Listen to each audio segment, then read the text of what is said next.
Today we're looking at something pretty wild. A system that takes ordinary construction waste, the stuff we just throw away, and turns it into an incredibly valuable asset. And get this, the key to this whole industrial scale operation is a piece of tech you probably have in your pocket right now. So that's the big question, right? How on earth can a smartphone tackle a massive billion-dollar trash crisis? It honestly sounds like something out of a sci-fi movie. But it's very, very real. So to see how it works, we first need to understand the scale of the problem this system was built to solve.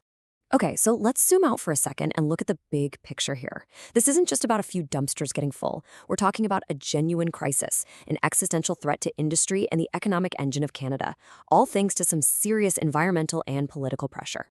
This quote just nails it. For decades, industries in Ontario had a really simple solution for their waste. Just haul it to the dump. But that option, yeah, it's vanishing. That gate is closing fast, and the clock is ticking. And this timeline shows you just how fast. They're calling it the waste cliff for a reason. These aren't just guesses, these are hard dates. Come 2026, a massive amount of industrial waste gets orphaned. Nobody's there to pick it up. Then in 2029, it actually becomes illegal to landfill clean wood. And the big one, by 2034, there is physically no landfill space left. The pressure is on. And that pressure, you better believe it's financial too. That old escape hatch, the Michigan lure where you could just ship waste to the US, it's getting slammed shut by major trade tariffs. And on top of that, there's a new provincial tax, the CIRCIL levy, that basically penalizes companies for not sorting their waste. So the bottom line is, the old easy way of doing things is becoming financially impossible.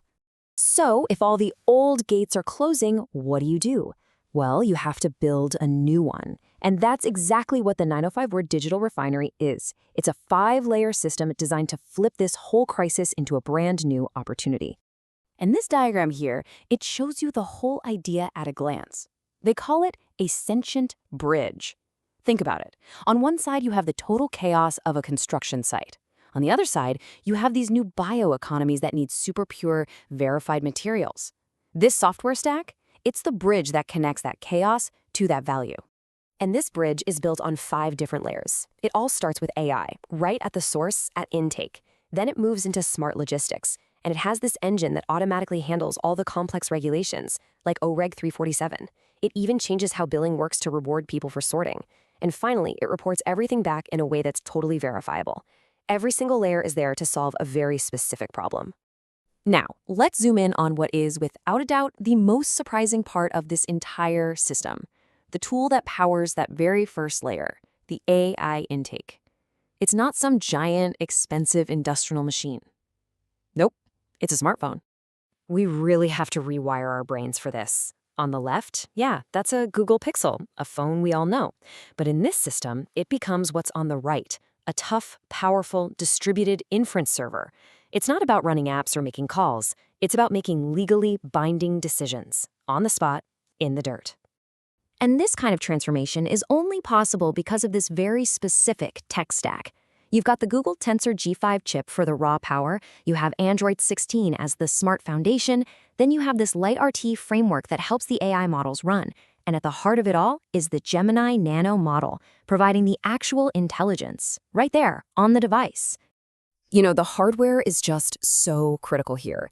That Tensor G5 chip is built on a 3-nanometer process, which might sound nerdy, but it's crucial for keeping the phone from getting too hot.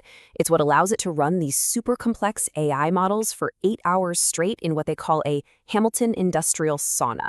The heat of a construction site without frying itself. That's real industrial grade stuff.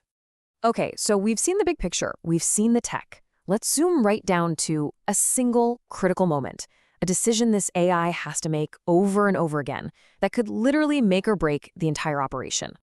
This right here is the multi-million-dollar question. The AI is looking at a pile of wood. Is it harmless, clean pine that's actually valuable? Or is it old, pressure-treated wood from a deck, which is loaded with arsenic and is basically toxic waste? And here's the problem. To you and me, or even a normal camera, they can look exactly the same. They call this the visual fallacy. One pile of wood is fuel for the green economy. The other could release toxic gas and wreck the whole refinery. You absolutely cannot get this wrong. So how does it do it? This is where it gets really brilliant. The Gemini Nano model isn't just looking at video, it's also listening to audio from the phone's microphone. So let's say the AI is 99% confident that the wood looks clean, but it hears the driver say a trigger word like deck in a voice memo. Boom! It will instantly override that visual score and flag the entire load as high risk. And that whole override system is built on one core idea, the precautionary principle. The system's default setting is basically be suspicious. Every single load of wood is treated as guilty until proven innocent. Its number one job isn't finding good wood, it's preventing contamination, period. Okay, let's zoom back out one more time. We just saw how a tiny, split-second interaction on a smartphone can stop a disaster. Now let's see how that one correct decision unlocks an incredible amount of economic and environmental value. And this is the payoff. This is what the client, the construction company, sees.